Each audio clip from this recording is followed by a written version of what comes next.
UPPSC, मेरा नाम वंदना सिंह है। तो बहुत बिजी शेड्यूल होने के कारण जो है मैं ये लेक्चर्स कंप्लीट नहीं हो पाए, लेकिन अब जो है ये केमिस्ट्री का लास्ट लेक्चर है, इसको हम फिनिश कर देंगे और फिर उसके बाद जितने बायो के लेक्चर्स हैं उसको जल्दी ही हम फिनिश कर देंगे। तो अब कोई डिले नहीं होगा, सारे काम जो है स्मूथली होंगे और सारे लेक्चर जो है जल्दी से फिनिश हो जाएंगे। तो ये सेशन 13 है और इसमें जो है आज का टॉपिक है सोप्स एंड डिटर्जेंट। तो जितने भी आपके यूपीपीएससी, जितने स्टेट पीसीएस एग्जाम हो गए, RO lower PCS, UP triple SC, जो अभी आपका पीईटी का एग्जाम होने वाला है, इन सब के लिए जो है ये वीडियो जो बेनिफिशियल है। रेलवे के एग्जाम हो गए, जितने भी आपके वन डे एग्जाम हो गए, सबके लिए बेनिफिशियल है। तो जो पहली बार अगर ये वीडियो को देख रहे हैं तो हम ऑलरेडी 12th सेशन कंप्लीट कर चुके हैं, तो आप उनको देख सकते हैं। तो आज का टॉपिक है सोप्स एंड डिटर्जेंट। तो सोप्स एंड तो सोप्स बेसिकली क्या होता है, एक सोडियम सॉल्ट होता है, एक हायर फैटी एसिड का। तो सोडियम सॉल्ट है। तो इसमें हम जो सेशन है उनका मेन एम यही है, जो आपके कॉम्पिटिटिव एग्जाम में जिस टाइप के क्वेश्चंस आते हैं हम उनको ही कैटर करेंगे इस सेशन में। तो इररिलेवेंट चीज़ें हम कोई नहीं करेंगे, किसी का केमिकल फॉर्मूला और किसी का ये और ये सब सारी चीज़ें तो वो एग्जाम में नहीं आती हैं। तो जो एग्जाम के लिए रेलिवेंट है हम उन्हीं चीज़ों को करेंगे।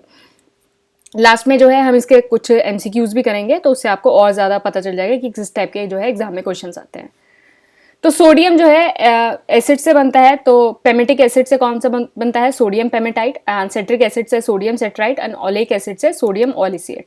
तो ये सारे जो है सोप्स हो गए। तो सोप्स के क्या कैरेक्टरिस्टिक्स है, तो बेसिकली नो फ्री एल्कलाइल होता है, सॉल्युबल होता है अल्कोहल में। तो अगर आप अल्कोहल में सोप को डालोगे तो वो सॉल्युबल हो जाएगा। और सोप के अंदर जो मॉइस्चर है वो 10% से ज़्यादा नहीं होता। तो मॉइस्चर जो प्रेजेंट है वो 10% से ज़्यादा नहीं होता। तो एग्जाम में ऐसे आ सकता है जैसे what are the characteristic of soap, तो ABC करके ऐसे करके दे दिया। तो इसमें ऐसे करके पूछ लिया विच one of the following is not the characteristics of soap. तो इसमें लिख दिया कि नॉट सॉल्युबल इन अल्कोहल। तो ये तो गलत हो जाएगा ना, क्योंकि सोप जो है इट्स सॉल्युबल इन अल्कोहल।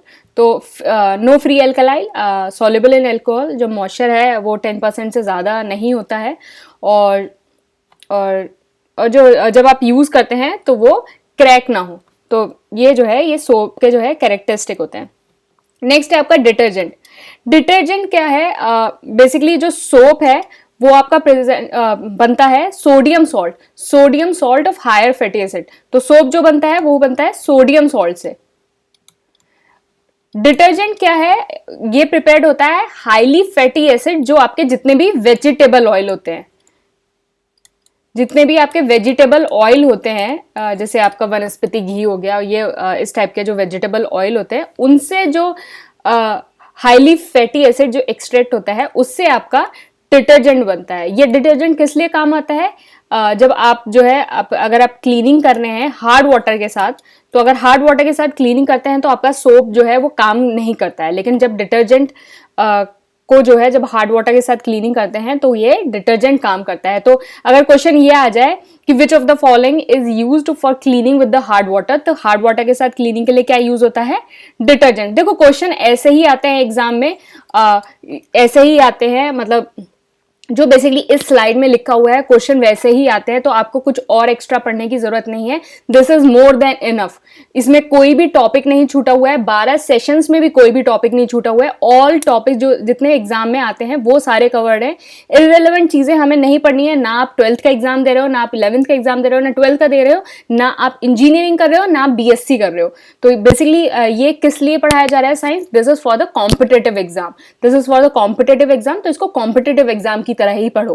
ये बुक में क्या कितना सब कुछ इररिलेवेंट दे रखा है, दैट इज नो यूज। फिर तो इससे अच्छा आप बुक ही पढ़ लो, फिर मैं क्यों ये सेशन करा रही हूँ। फिर आप बुक ही पढ़ लो, बुक जाके पढ़ लो, बुक से एक एक पन्ना जो पढ़ लो। इस सेशन का मतलब यही है ना, जो बुक में इंपॉर्टेंट है उन चीजों को पढ़ाया जाएगा, जो बुक जो एग्जाम में आती हैं। कुछ भी नहीं कि डिटर्जेंट का कुछ फॉर्मूला लिखा है तो उसको पढ़ा दिया जाए। तो बेसिकली यूज होता है cleaning with the hard water.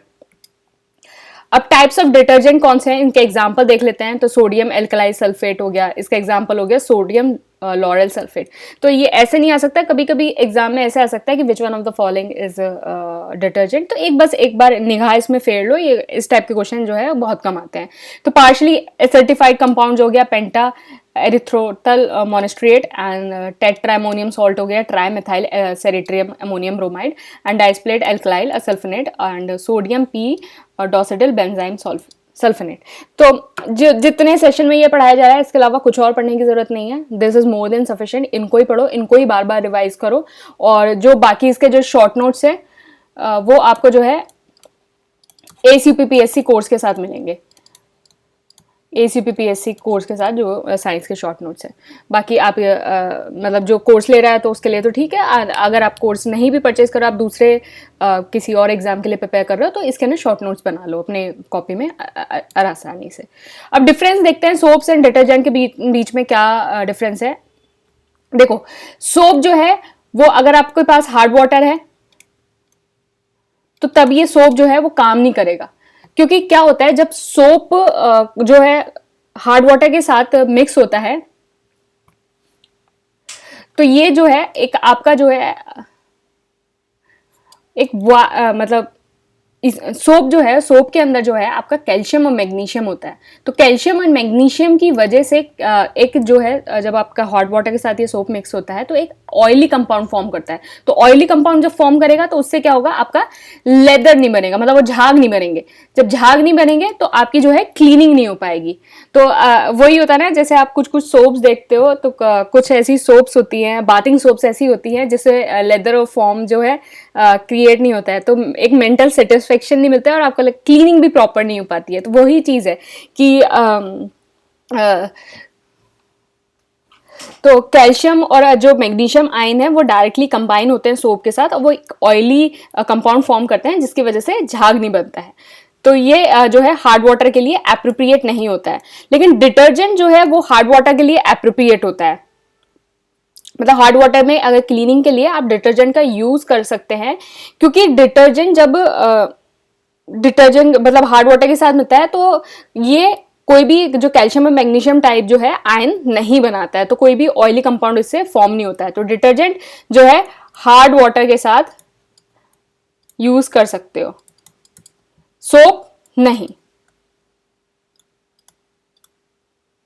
देखो, इसका एक ट्रिक है, मतलब ऐसी मतलब चीजें जैसे याद रहें। तो सोप जो है, सोप थोड़ा जो इसका पीएच होता है वो थोड़ा कम होता है, थोड़ा लाइट होता है सोप, लेकिन डिटर्जेंट थोड़ा हाई होता है, तो हाई हार्ड वाटर। तो इस तरह से इसको चीज़ों को थोड़ा ना ऐसे रिलेट कर लिया करो जब चीज़ें नहीं आती, अगर आप नॉन साइंस बैकग्राउंड से हो, चीज़ें नहीं समझ में आती हैं कि कैल्शियम आयन मैग्नीशियम आयन वे सब, तो ऐसे देखो डिटर्जेंट जो है वो थोड़ा हार्ड होता है, उसका पीएच ज़्यादा होता है, तो वो हार्ड वाटर के साथ जो है सुटेबली काम कर सकता है, सोप जो है नहीं कर सकता। सिंपल सी बात है, ऐसे करके याद कर लो। क्या एग्जाम में यही तो आएगा ना कि हार्ड वाटर के साथ कौन कर सकता है, सोप एंड डिटर्जेंट, कुछ इससे अलावा तो पूछा नहीं जा रहा है। तो ऐसे चीजें याद कर लिया करो। तो सोप जो है वो लेसर ह्यूमिडिटी एग्जिबिट करता है, लेकिन जो डिटर्जेंट है वो हाई करता है। सोप जो है कोई भी डेडली टॉक्सिक पॉल्यूटेंट जो है वो प्रोड्यूस नहीं करता है। और मतलब सोप जो है, जो आपका सोप है कोई भी टॉक्सिक नहीं प्रोड्यूस करता है, सिर्फ बायोडिग्रेडेबल करता है। बायोडिग्रेडेबल का मतलब क्या है, मतलब जो सब्सटेंस जो आपके इजिली जो है वो डिग्रेड हो जाते हैं, तो बायोडिग्रेडेबल सब्सटेंस जो है वो प्रोड्यूस करता है विद क्लोज के साथ। लेकिन जो आपका डिटर्जेंट है वो टॉक्सिक पॉल्यूटेंट यूज करता है। आप देखते हो ना कि जब आप किसी अपने कोई नदी देखते हो गए या कुछ ऐसे तालाब देते हो गए, तो जो आपके वॉशरमैन होते हैं वो जो आसपास के एरिया में जो है वो कपड़े धोते हैं नदी और तालाब के, तो वहाँ आप देखते हो कि एक तरह का ऐसा पूरा इतना झाग का वो पूरा बना रहता है। आपने तो जब आप डिटर्जेंट उसमें डालते हो तो एक टॉक्सिक पॉल्यूटेंट प्रोड्यूस करता है और वो नॉन बायोडिग्रेडेबल भी नहीं होता। सोप जो है वो प्रिपेयर होता है बाय द सब्सटेंस जो है ऑब्टेन होते हैं पेट्रोलियम से, लेकिन जो पेट्रोलियम हो गया, सोडियम हो गया, तो इन सब से प्रिपेयर होता है। लेकिन जो आपका डिटर्जेंट किससे प्रिपेयर होता है, डिटर्जेंट हम वेजिटेबल ऑयल से प्रिपेयर करते हैं, तो वेजिटेबल ऑयल से। तो ये सारे जो डिफरेंस है वो आपको जो है इतना ही जो है काफ़ी है, इतना पढ़ लिया तो और ज़्यादा कुछ पढ़ने की ज़रूरत नहीं है। अभी लास्ट में हम क्वेश्चन करेंगे तो आपको और समझ में आ जाएगा कि कितना ज़रूरी है कितना नहीं है। अब ऑयल एंड फैट्स, तो सोप डिटर्जेंट हो गया। अब ऑयल और फैट्स में क्या है, देखो जितने भी आपके ग्लिसराइड हैं जो सॉलिड स्टेट में मिलते हैं, जो सॉलिड स्टेट में मिलते हैं उनको फैट बोलते हैं। लेकिन जो भी आपके ग्लिसराइड है, अगर ऑर्डिनरी टेम्परेचर नॉर्मल टेम्परेचर पे कोई भी सामान रखा हुआ है, और वो आपके फैट के फॉर्म में ही रहता है, मतलब सॉलिड स्टेट के फॉर्म में रहता है, तो उसको फैट बोलते हैं। लेकिन अगर वो पिघल जाता है, ऑर्डिनरी टेम्परेचर पे आ जाता है, तो उसको ऑयल बोलते हैं। जैसे यहाँ देख लो बटर, बटर हो गया। तो बटर जो है जब नॉर्मल ऑर्डिनरी टेम्परेचर होता है वो सॉलिड स्टेट में रहता है। ऑयल देख लो, ऑयल मस्टर्ड ऑयल हो गया या कोई भी ऑयल हो गया, तो जब आपका ऑर्डिनरी टेम्परेचर फॉर्म में रखते हैं तो वो लिक्विड स्टेट में रहता है। तो यही फैट एंड ऑयल के बीच में जो है डिफरेंस है। तो बॉइलिंग पॉइंट जो है ऑयल का कितना होता है, लेस देन 20 डिग्री सेल्सियस। मतलब अगर आप 20 डिग्री सेल्सियस टेम्परेचर करोगे, 20 डिग्री से कम, तो ये जो है ऑयल जो है वो बॉईल करना शुरू कर देता है। और जो फैट है, फैट का थोड़ा ज़्यादा होता है, फैट का 20 डिग्री सेल्सियस से टेम्परेचर ज़्यादा होता है। तो जैसे अगर आपने 20 डिग्री सेल्सियस जो है टेम्परेचर कर रखा है, तो आपका जो ऑयल है वो बॉईल होना शुरू हो जाएगा, लेकिन आपके फैट के लिए और टेम्परेचर चाहिए होगा। फैट का जो बॉइलिंग पॉइंट है वो इससे थोड़ा ज़्यादा होता है। जो एडिबल आपके फैट्स हैं, जिन फैट्स को आप खा सकते हो, उनका जो बॉइलिंग पॉइंट है वो जो नॉर्मल बॉडी टेम्परेचर होता है 37 डिग्री सेल्सियस, उससे जो है कम होता है। तो आपका जितना एडिबल फैट्स हैं उसका बॉइलिंग पॉइंट नॉर्मल बॉडी से जो है वो कम होता है। नेक्स्ट है आपका वैक्सेस। कौन सी तरह की वैक्सेस होती हैं? तो जो वैक्सेस ऑफ बीज और हनी होती है, अब डायरेक्ट आ जाता है कि ये कहाँ से ऑब्टेन होती है और इनके अंदर क्या प्रेजेंट होता है। तो डायरेक्ट आ जाएगा कि वैक्सेस ऑफ बीज और हनी के अंदर क्या होता है, मेरिसल पैल्मिटेट। तो आपको डायरेक्ट क्वेश्चन आ सकता है कि which of the following waxes contains the myricyl palmitate. तो यहाँ जाए waxes of bees and honey, इस टाइप से डायरेक्ट क्वेश्चन आ सकता है।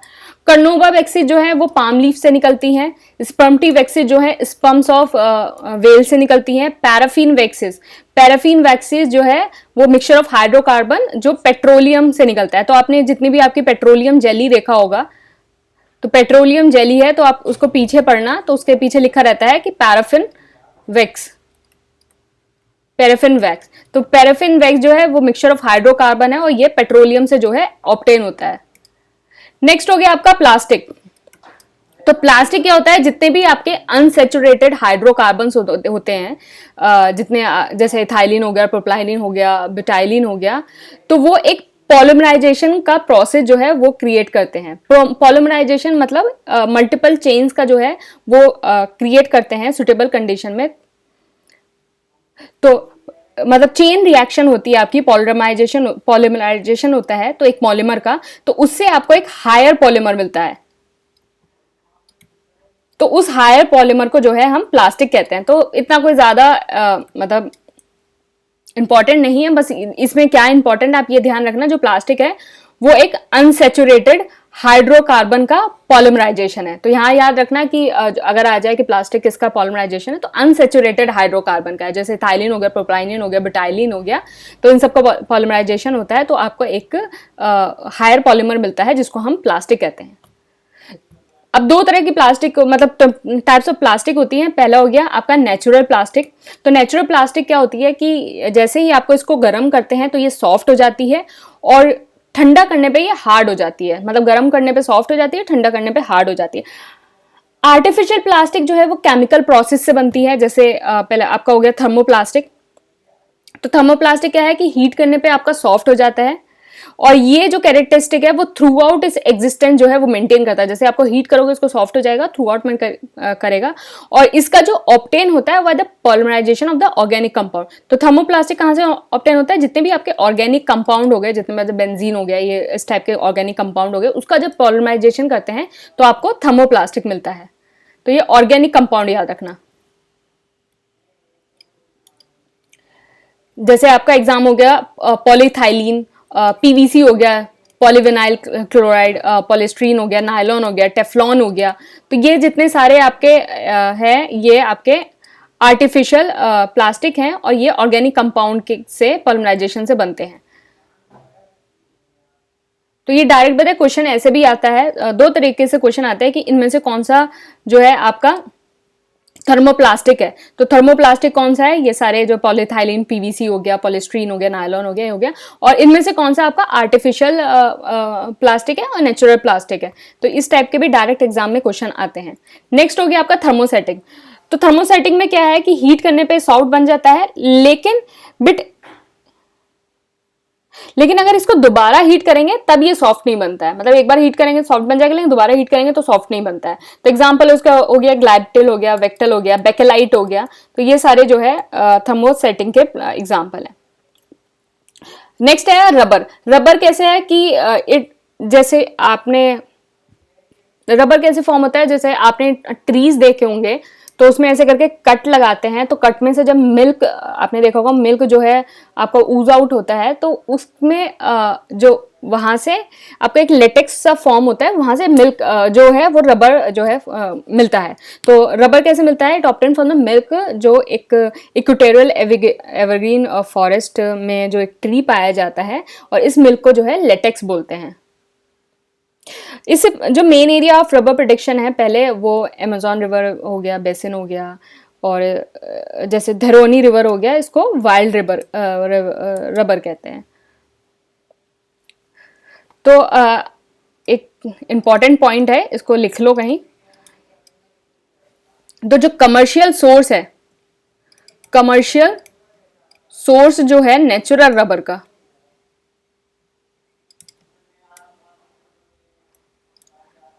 लेटेक्स, नेचुरल रबर लेटेक्स, वो है अमेजोन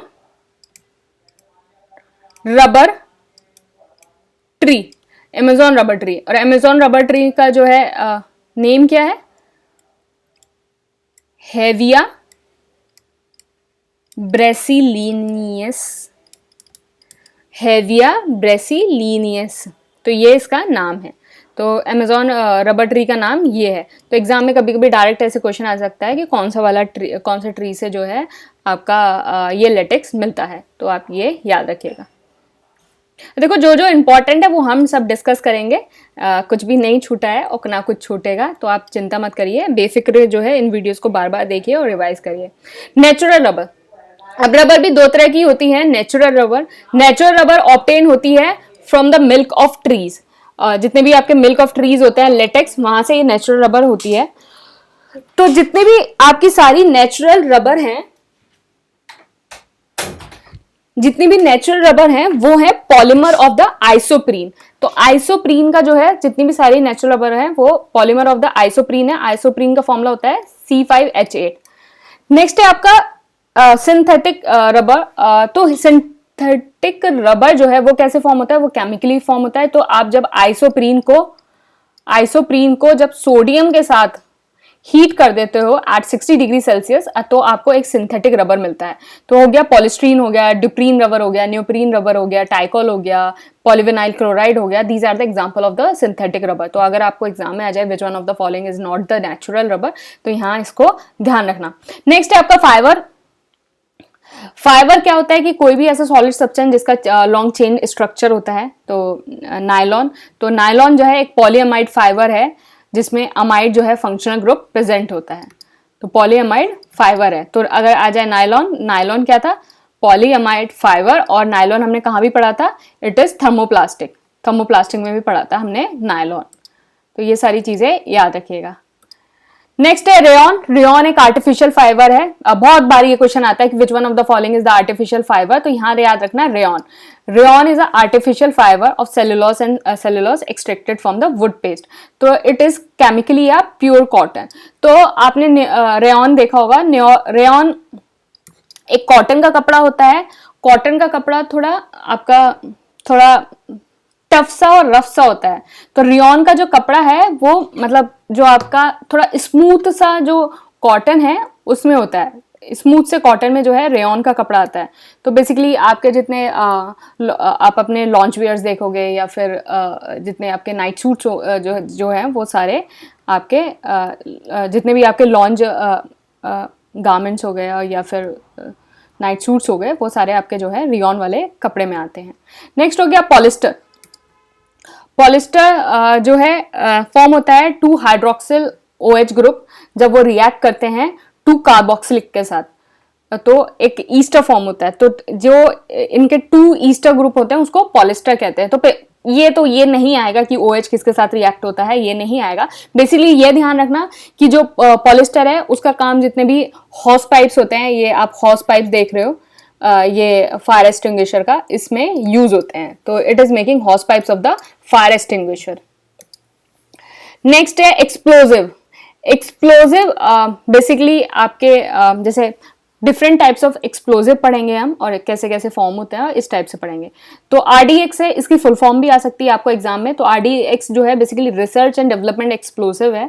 तो basically it is cyclo tri methylene tri nitramine and sometimes called plastic exploder. देखो इन सब में समझाने का कुछ भी नहीं है, this is are direct and factual question. तो जो इनमें लिखा है वही जो है वही इतना ही समझाने का है। कुछ इसमें मैं आपको RDX कैसे बनता है और क्या बनता है वो एग्जाम में आने वाला भी नहीं है, तो उसको पढ़ने का कोई जरूरत भी नहीं है। तो RDX का फुल फॉर्म आ सकती है research and development explosive, cyclo trimethylene trinitramine and sometimes called the plastic exploder. तो इसमें आ सकता है कि प्लास्टिक एक्सप्लोडर किसको बोला जाता है, तो RDX को। एक्सप्लोजन एनर्जी जो है इसकी 1510 किलो कैलोरी होती है। इन USA इसको बोलते हैं काइक्लोनाइट, और जर्मनी में इसको हेक्सागन बोलते हैं, और इटली में इसको T4 बोलते हैं। तो ये सारे RDX ही हैं, लेकिन इनके नाम अलग अलग हैं। जब पॉलीब्यूटनिक आर्क्लिक एसिड जो है RDX के साथ मिलता है तो ये एक प्लास्टिक बॉन्डेड एक्सप्लोजिव बनाता है। तो जब आपका पॉलीब्यूटनिक आर्क्लिक एसिड जो है अगर RDX के साथ मिलेगा तो आपको क्या मिलेगा, PBE, प्लास्टिक बॉन्डेड एक्सप्लोजिव। तो ये फॉर्म होता है। नेक्स्ट है आपका TNG, जिसको ट्राई नाइट्रोग्लाइसरीन कहते हैं। तो एक कलरलेस ऑयली लिक्विड होता है जो डायनामाइट बनाने के काम आता है। इसको नोबेल्स ऑयल बोलते हैं। तो इसको नोबेल्स ऑयल बोलते हैं। कैसे बनता है, जब कंसंट्रेटेड H2SO4 को HNO3 के साथ ग्लिसरीन में मिक्स कर देते हैं तो आपको TNG एक्सप्लोजिव मिलता है। तो H2SO4 को HNO3 के साथ, सल्फ्यूरिक एसिड है, ये नाइट्रिक एसिड है, ग्लिसरीन में मिला के जब इसको बनाते हैं तो आपका TNG मिलता है। TNT होता है tri nitrotoluene prepared by the reaction of the toluene and concentrated H2O4 and HNO3। तो सल्फ्यूरिक एसिड, HNO3 और टोलिन के साथ मिक्स करके TNT मिलता है। डायनामाइट जो है वो नोबेल एल्फ्रेड ने जो है वो इन्वेंट किया था। तो इसमें क्या है, पहले तो जो है नाइट्रोग्लाइसरीन यूज होता था, लेकिन जो अब इसमें सोडियम नाइट्रेट यूज होता है। और जो जेलेटिन डायनामाइट होता है उसमें नाइट्रो सेलुलेज जो है वो मिक्स होता है। तो ये अब इसमें ध्यान रखना, नोबेल एल्फ्रेड आ जाएगा, और क्या यूज होता है, सोडियम नाइट्रेट यूज होता है। पहले क्या यूज होता था, नाइट्रोग्लाइसरीन यूज होता था, और इन जेलेटिन जो डायनामाइट है उसमें नाइट्रोसेलुलेज जो है वो मिक्स होता है। नेक्स्ट हो गया आपका TNP, ट्राई नाइट्रोफेनॉल। इसको जो है आप पिक्रिक एसिड बोलते हैं, और ये प्रिपेयर्ड होता है by the reaction of the phenol का किसके साथ रिएक्शन, H2SO4 एंड HNO3। तो आप यहाँ ध्यान रखना है जितने भी आपके एक्सप्लोजिव हैं ज्यादातर उसमें सल्फ्यूरिक एसिड और नाइट्रिक एसिड का कॉम्बिनेशन होता है। ये अल्ट्रा एक्सप्लोडर एक्सप्लोजिव है। तो अल्ट्रा एक्सप्लोडर एक्सप्लोजिव। नेक्स्ट है आपका एनेस्थीसिया। तो ये क्वेश्चन स्टेट PCS में अक्सर आ जाता है कि इनमें से कौन सा एनेस्थीसिया है, कौन, इस टाइप से डायरेक्ट क्वेश्चन आ जाते हैं। तो एनेस्थीसिया जो है दो तरह के होते हैं, एक जनरल एनेस्थीसिया एंड एक लोकल एनेस्थीसिया। तो जनरल एनेस्थीसिया का क्या काम होता है कि आपके जैसे आपके पर्टिकुलर, जैसे आपकी कोई एक नर्व है तो वहां से उसको ब्लॉक कर देता है, एक पर्टिकुलर एरिया को उसके जो सेंस ऑर्गन को सीज करने के लिए। तो एक पर्टिकुलर मतलब आपको होश रहेगा लेकिन आपका पर्टिकुलर एरिया जो है एक नंब हो जाएगा। तो ये जो है लोकल एनेस्थीसिया का है काम होता है। दिस इज टारगेटेड जो आपका सीज करता है सेंस ऑर्गन को। जनरल एनेस्थीसिया में क्या है, आपको पूरी बेहोशी मिल जाती है। मतलब जो क्या होता है कि आपको लोकल एनेस्थीसिया में आपके जैसे नॉर्मल कोई ऑपरेट करना है, कुछ करना है तो उसमें यूज होता है। जनरल एनेस्थीसिया में जो है आपकी पूरी बॉडी को आपको सीज कर दिया जाता है, नम कर दिया जाता है। तो सीज द सेंस ऑर्गन, और फर्स्ट टाइम जो है ये डायल इथाइल ईथर में यूज हुआ था। फिर उसके बाद in the form of dial ethyl, पहले क्या होता था डाइथाइल ईथर जो है उसको सुंगा देते थे, फिर उसके बाद में इसको क्लोरोफॉर्म जो है जैसे क्लोरोफॉर्म है उसको सुंघा देते थे तो उसके साथ एनेस्थीसिया मिल जाता था। इसके कुछ एग्जांपल है, सल्फोनल हो गया, वेरोनॉल हो गया, क्लोरोप्रोपेन हो गया, कोकीन जो है वो भी एनेस्थीसिया की तरह यूज़ होता है, एंड डाइगाफाल्म हो गया, पेंथोनॉल हो गया, सोडियम हेल्थोनेन हो गया, नाइट्रस ऑक्साइड हो गया, तो ये सारे एनेस्थीसिया की तरह यूज़ होते हैं। बेसिकली एनेस्थीसिया एग्जाम में आ सकता है कि एनेस्थीसिया का काम क्या है, तो basically seize the sense organ को सीज करने के लिए एनेस्थीसिया यूज़ होता है। नेक्स्ट हो गया आपका तो बेसिकली क्या है कि 1884 में ना कोकीन को जो है एज अ एनेस्थीसिया यूज़ किया गया था। तो सिगमंड फ्रॉइड जो है साइको एनालिस्ट हैं, उन्होंने अपना काम किया था on the work of the cocaine, कि कोकीन जो है कैसे एज अ ड्रग जो है एनेस्थीसिया काम करता है। एक जनरल इंफॉर्मेशन थी, जस्ट ऐसे ही। नेक्स्ट है एंटीबायोटिक। एंटीबायोटिक कैसे प्रिपेयर होता है? Bye micro organism, moulds, fungi. तो आप यहाँ ध्यान रखना, micro organism, moulds and fungi जो है उससे प्रिपेयर होता है। तो एलेक्जेंडर फ्लेमिंग जो है उन्होंने फर्स्ट इन्वेंट किया था ड्रग पेंसिलिन, एक एंटीबायोटिक है जो यूज होता है as a destroyer of the virus, bacteria, fungi, ये सब। तो एंटीबायोटिक कौन कौन से हैं आपके? सबसे ज़्यादा फेमस है एंटीबायोटिक एजिथ्रोमाइसिन। एजिथ्रोमाइसिन, तो ये माइसिन जितने हैं तो दीज आर द एंटीबायोटिक्स।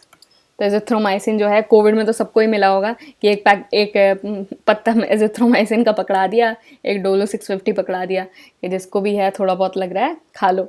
तो एंटीबायोटिक जो है टेट्रासाइक्लाइन and cephalo sporin, streptomycin, gentamicin and rifamycin and chloromycetin. तो these are the example of the antibiotic. अब हम कुछ क्वेश्चंस प्रैक्टिस कर लेते हैं कि कौन कौन से क्वेश्चन जो है आपके एग्जाम में जो है आते हैं, इस टाइप से प्रैक्टिस कर लेते हैं। पहला क्वेश्चन है ethyl alcohol is made unfit for drinking by the addition of, आप इसके जो है आंसर जो है नीचे कमेंट बॉक्स में लिखिए। तो ethyl alcohol is made unfit for the drinking by the addition of, तो इथाइल अल्कोहल अनफिट बनता है by the drinking by the addition of, तो इसका आंसर है answer B, methanol and pyridine. तो बेसिकली इथाइल अल्कोहल आपका ethanol होता है और ये इथेनॉल जो है आपका ड्रिंकिंग अल्कोहल होता है। तो इंडस्ट्रीज में जब इथेनॉल का यूज होता है तो ऐसे तो फिर क्या होगा, जितने भी वर्कर्स होंगे, आपका इथेनॉल का आपका बड़ा वाला टैंकर लगा हुआ है, तो उसमें से ही सब लोग थोड़ी थोड़ी निकाल के अपना शुरू हो जाएंगे। तो उसको अनफिट बनाने के लिए, ड्रिंकिंग के लिए, तो उसमें क्या करते हैं, उसमें मिथेनॉल और पायरिडीन जो है वो ऐड कर देते हैं। तो ये सारे जो है स्टेट पीसीएस के और इन सब के क्वेश्चंस हैं, स्टेट पीसीएस के क्वेश्चंस हैं ये। तो इस टाइप के क्वेश्चन जो है एग्जाम में आते हैं। नेक्स्ट क्वेश्चन देख लेते हैं। The offending substance in the liquor tragedies leading to the blindness is called, तो इसको ये है मिथाइल अल्कोहल। तो मिथाइल अल्कोहल जो है इट्स पॉइजनस, तो बेसिकली ये जो है ब्लाइंडनेस जो है क्रिएट कर देता है, तो it's methanol, methyl alcohol. Next है which of the following is known as the wood spirit, तो ये वुड स्प्रिट किसको बोला जाता है, मिथाइल अल्कोहल का। तो वुड स्प्रिट जो है मिथाइल अल्कोहल को बोला जाता है, और मिथाइल अल्कोहल जो है आपका जो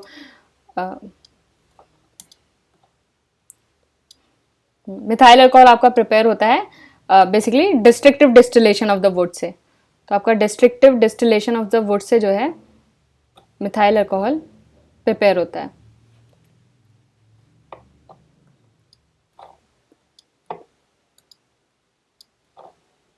एक सेकेंड, एक पेन क्यों नहीं चल रहा, अच्छा। तो आपका होता है destructive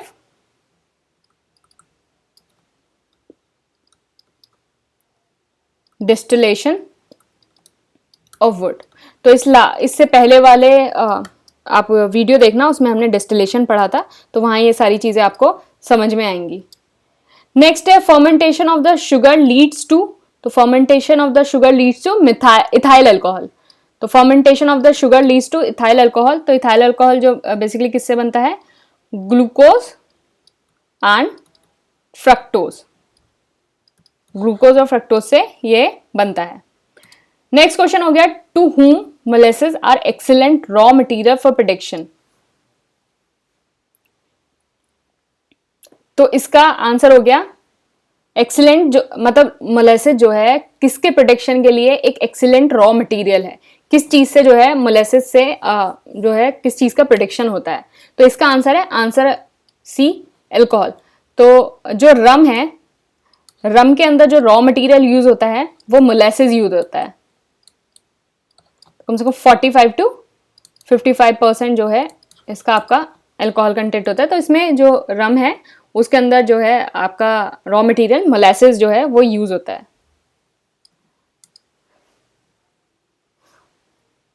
polymer of the natural rubber is, तो नेचुरल रबर का पॉलीमर क्या है, ये आपका स्टेट यूपीपीएससी का क्वेश्चन है प्रीवियस ईयर। तो पॉलीमर, तो polymer of the natural rubber is called, इसको बोलते हैं आइसोप्रीन। तो ये अभी हमने पढ़ा था ना, अभी हम देखते हैं। देखो, obtained from the milk of tree called latex, all natural rubber is a polymer of the isoprene। Direct question है ना, इसी पीडीएफ से क्वेश्चन है, कहीं और से क्वेश्चन नहीं है, इसी पीडीएफ से क्वेश्चन है। तो ऐसे ही क्वेश्चन आते हैं, इसके अलावा कुछ और पढ़ने की जरूरत नहीं है। तो ये हो गया आइसोप्रीन। नेक्स्ट क्वेश्चन है, which of the following is not the natural rubber. अब इसमें से कौन सा नेचुरल रबर नहीं है, तो वूल है, सिल्क है, लेदर है, नायलॉन नहीं है, नेचुरल पॉलीमर नहीं है, सॉरी। तो आंसर डी हो गया, नेचुरल पॉलीमर नहीं है इसका, अभी हमने पढ़ा था पॉलीमर। सारे क्वेश्चन यही मिलेंगे, कुछ अलग नहीं मिलेगा आपको। पॉलीमर पॉलीमर पॉलीमर, देखो पॉलीमर ही गायब हो गया।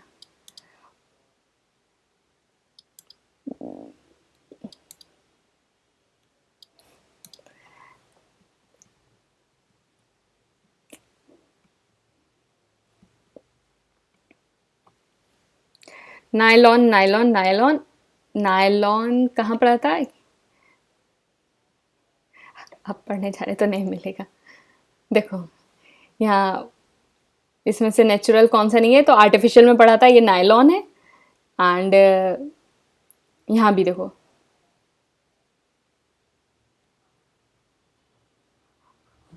पॉलीएमाइड फाइबर है जो फंक्शनल ग्रुप इज प्रेजेंट। तो यहाँ हमने पढ़ा था आर्टिफिशियल में, तो इसमें नेचुरल कौन सा नहीं है, नायलॉन नहीं है। नेक्स्ट है, which gas is produce from plastic. तो प्लास्टिक से कौन सी गैस प्रोड्यूस होती है, पॉली इथाइलिन। तो पॉली इथाइलिन जो है वो प्लास्टिक से प्रोड्यूस होती है। नेक्स्ट है, which of the following polymer used in making the bullet proof jacket. तो बुलेट प्रूफ जैकेट बनाने के लिए कौन सा पॉलीमर यूज होता है, इसका आंसर है आंसर बी, पॉलीएमाइड। तो पॉलीएमाइड जो है वो बुलेट प्रूफ जैकेट बनाने के लिए यूज होता है, और पॉलीएमाइड को जो है हम क्या बोलते हैं, केवलर। बेसिकली ये एक पैरा एरोमेटिक पॉलीएमाइड है। नेक्स्ट क्वेश्चन हो गया, चूज द रॉन्ग। अब इसमें से कौन कौन सा रॉन्ग है, इसका आंसर है आंसर डी, नेचुरल रबर। क्योंकि नेचुरल रबर क्या होता है, it's a polymer of isoprene. पढ़े थे ना, क्लोरोप्रीन तो नहीं होता ना ये। तो ये कौन सा, टेफ्लॉन पॉलीमर है, बिल्कुल सही। नियोप्रीन सिंथेटिक रबर है, बिल्कुल सही। पॉलीइथीन से क्या बनेगा आपका, पॉलीइथीन पॉलीमर। मतलब आपका जो है पोलराइजेशन जब होगी, आपकी चेन रिएक्शन होगी, तो आपका हाईली इथाइलिन ग्रुप मिलेगा, तो पॉलीथीन से क्या मिलेगा, पॉलीइथाइलिन पॉलीमर। ये समझ में आया ना सी वाला सबको। देखिए अभी जब हम स्टार्टिंग में हमने पढ़ा था पॉलीमर्स,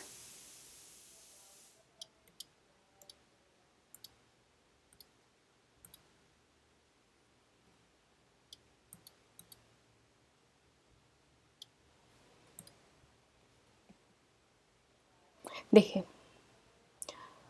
इथाइलिन प्रोपलीन ब्यूटाइलिन की जो पॉलीमराइजेशन होती है अंडर सुटेबल कंडीशन, तो हमें एक हायर पॉलीमर मिलता है।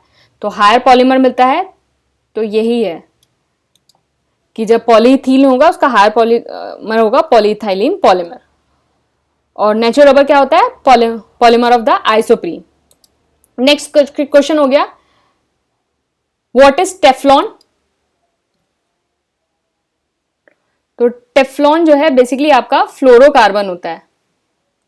तो टेफ्लॉन को हम PTFE भी बोलते हैं। नेक्स्ट क्वेश्चन है which of the following substance use in glazing the pottery. तो आप अपने देखा होगा कि जब आप पॉटरी का ऐसे सामान देखते हैं तो उसके ऊपर ऐसे चिकनाहट लाने के लिए ग्लेज करते हैं, तो उसमें कौन सा सब्सटेंस यूज होता है, तो ये होता है जिंक ऑक्साइड। तो बेसिकली जितने भी आपके ग्लेजिंग है उसमें जो होते हैं, जैसे सिलिकॉन डाइऑक्साइड हो गया, एल्यूमिनियम ऑक्साइड हो गया, बेरियम ऑक्साइड हो गया, सोडियम ऑक्साइड हो गया, तो ये सारे जो है आपके यूज होते हैं। नेक्स्ट क्वेश्चन है phenol is used in the manufacture of which of the following. तो किसके मैन्युफैक्चरिंग के लिए फिनॉल यूज होता है, तो इसका आंसर है आंसर डी बेकेलाइट। तो बेकेलाइट क्या होता है, phenol plus formaldehyde. Phenol plus formaldehyde जो है वो आपका बेकेलाइट फॉर्म करता है। नेक्स्ट हो गया which of the following acid is used in the manufacture of the baking powder. तो बेकिंग पाउडर के लिए कौन सा एसिड जो है यूज होता है, तो इसका आंसर हो गया आंसर सी टार्टरिक एसिड। तो आप जो है इससे पहले वाला लेक्चर देखना, इससे पहले वाला और ये 12th एंड 13 सेशन देखना पूरा कंप्लीट, तभी आपसे ये क्वेश्चन सॉल्व हो पाएंगे। जो आरडीएक्स है वो किसने इन्वेंट किया था,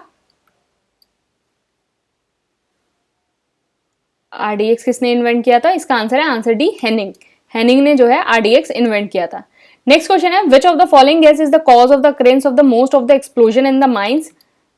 तो इसका आंसर है जब माइंस का आप माइनिंग करते हैं तो आपके कौन सी गैस रिलीज होती है, मीथेन। तो एक्सप्लोजन कौन से होता है, तो इसका है answer C methane and air. तो इसका हो गया आंसर सी मीथेन। नेक्स्ट हो गया which of the following explosion does not contain nitroglycerine as a essential constituent. तो इसमें से कौन सा जो है नाइट्रोग्लाइसरीन जो है वो कंटेन नहीं करता है, तो इसका आंसर है आंसर डी एमेटॉल। तो बाकी हम ये पढ़े थे, डायनामाइट भी पढ़े थे, ब्लास्टिंग जेलेटिन भी पढ़े थे, तो इसमें जो है नाइट्रोग्लाइसरीन होता है, एमेटॉल के अंदर नहीं होता है। इसका आंसर हो गया आंसर डी। अब जो है 3 कोर्सेज स्टार्ट हो रहे हैं। मैं आपको विद इन 2-3 डेज जो है इसका पूरा शेड्यूल जो है वो दे दूंगी, 8 मंथ्स का जो पूरा शेड्यूल है।